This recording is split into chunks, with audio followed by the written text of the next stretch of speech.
Interesting news. According to a book, Prince Harry went to therapists at MI6 for mental health support. But before we continue, are you interested in starting or scaling a YouTube channel without having to show your face or becoming a traditional YouTuber to earn $30,000 a month? Click on the link below for more information. According to Tina Brown's latest book, The Palace Papers, Harry was persuaded to seek assistance by a former girlfriend. A brand new book on the royal family claims that Prince Harry sought out MI6 therapists for mental health treatment.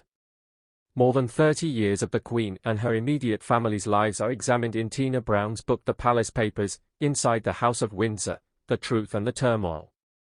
According to the author, Harry made the decision to start counseling after his 2-year girlfriend of the past, Cressida Bonos, expressed concerns about his mental health. According to Ms. Brown, the prince consulted MI6 and Julia Samuel, a friend of his mother's who had previously worked as a bereavement counselor at the NHS. The prince reportedly wanted to find a therapist who would be discreet and who understood what it was like to have a public character that was different from your private life, according to an unnamed source who claimed to be close to Harry at the time. Harry has previously been open about his issues with mental health. He released The Me You Can't See in May of last year. It was a 5-part documentary series in which he talked with Oprah Winfrey several times about the effects of Princess Diana's passing.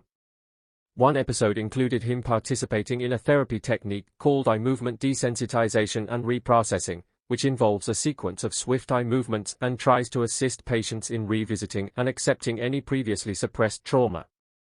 The shocking book by Ms. Brown also details Harry's romance with Meghan Markle, whom he wed in 2018. According to reports, Prince William was initially anxious about the couple's relationship because he thought Meghan would suffer special pressure if she joined the royal family because she hadn't lived in the UK long enough to establish a base. Harry, though, did not give in to his brother's worries, according to Ms. Brown. Instead, the Duke of Sussex believed that marrying Meghan, as early as possible, would be the best way to protect her and ensure that she had the same level of police protection that he did while he was a working royal. The Dukes of Cambridge and Sussex have been contacted by The Independent for comments. The Duke of Edinburgh, the Prince of Wales and Duchess of Cornwall, the Duke and Duchess of Cambridge, and the Duke and Duchess of Sussex are all mentioned in the book in addition to the Queen. The author claims to have consulted more than 120 sources, and she goes into great detail on the tragedies that the monarchy has endured over the past 3 decades. In another news, Queen unconcerned about invader at Windsor Castle as revealed by monarch's clever remark. The late Queen made a joking remark to her staff about the incident as she ate breakfast. When a man tried to enter Queen Elizabeth II's Windsor Castle home with a crossbow last year, she responded coolly. Giles Brandreth, a royal author and close friend of Prince Philip, revealed she was eating breakfast when the intruder allegedly declared he had come to kill the Queen. In a Daily Mail excerpt from his book Elizabeth, An Intimate Portrait, it was described how she handled the situation with her trademark dry humor. The monarch reportedly told a member of her staff after learning the news, "Yes, well, that would have put a damper on Christmas, wouldn't it?" She ignored one of Windsor Castle's most dramatic incidents, which resulted in the first Treason Act accusation in many years.